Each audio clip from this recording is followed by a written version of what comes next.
Hi, my name's Leah. I want to come here and tell you guys about this super amazing and beautiful woman named Daphne Odjig. Daphne was born September 11th of 1919, and she was born in Wichemicong unceded territory. This territory is on Manitoulin Island in Ontario, Canada. She was the firstborn child of Potawatomi Dominic Odjig and Joyce Peachy. Dominic was a First World War veteran, and Joyce was his English war bride. Daphne really enjoys art. It's where she really thrives. Her earliest artistic influence was her grandfather, Jonas Odjig.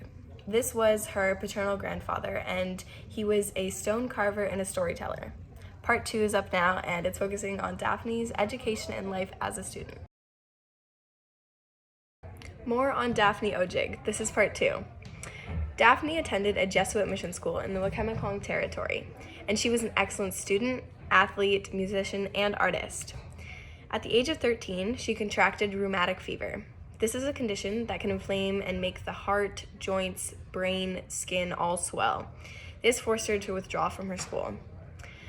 After her in-person education privileges were revoked, her education fell mostly to her grandfather, Jonas.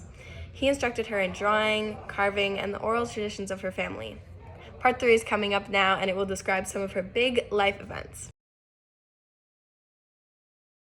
This video is part 3, and it's a little bit longer because Daphne had a lot of significant events in her life.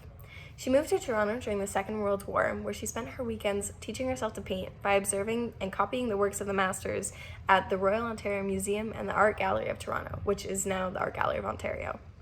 As a young adult in Northern Ontario, she had encountered a lot of racial discrimination, unjustness, and faced many barriers to employment. This was because of her Anishinaabe name and her appearance. She decided to identify herself instead of Daphne Odjig to be Daphne Fisher. She tried to suppress her Indigenous identity. In 1964, though, she was invited to attend a powwow in Wichemicong. A powwow is an opportunity for their people to reflect on time-honored traditions, as well as educate the future generations of singers and dancers. Here's where Daphne experienced a life-changing and career-altering awakening. The Canadian Encyclopedia says this: "While dancing with her relatives to the beat of the powwow drum, though, she suddenly understood herself as an Indigenous woman. The exuberant pride and defiance she witnessed and participated in at the powwow inspired her to accept and honor her heritage." If you're interested in how this might have changed her life, check out part 4, which is up now. This is part 4, and it's a continuation of the experience, as I mentioned, of Daphne in part 3, and a little bit more. After the beautiful heritage experience that she had, she chose to redirect her artistic work. She wanted to truly celebrate and investigate the heritage and traditions of her people. Her painting style became more graphic, and her artistic subject matter also changed, as she now illustrated traditional legends. In 1966, her and her husband, who was a community development officer, were posted to a small Cree settlement in Manitoba. Part of the settlement was changed to make way for a dam and generating station. This caused many Cree people to be displaced from their homeland. This influenced Odjig to make a series of pen and ink drawings to document the daily life of the community, says the Canadian Encyclopedia. She wanted to portray the struggle these people faced to cope with the relocation. Visit the final part of this series, part 5, to learn more about how she's impacted the Indigenous community of Canada. This is part 5 and the final part of the series on Daphne Odjig that I'm doing. This video will talk about the impact and influence that she has on others. In 1971, Daphne began a small craft shop in Winnipeg. There, she distributed prints of her own drawings and works by other Indigenous artists.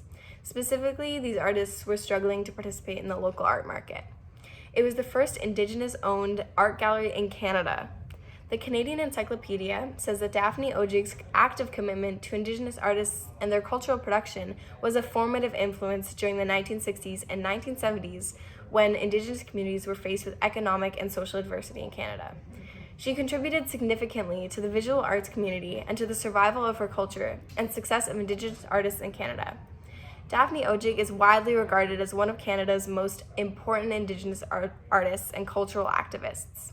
She is also the recipient of numerous awards, including the Order of Canada in 1986, the Governor General's Award in Visual and Media Arts in 2007, and the Order of British Columbia also in 2007, and she acquired 5 honorary degrees. I hope you learned a little bit more about Daphne Odjig and the beautiful woman that she is, and I really hope you enjoyed this series.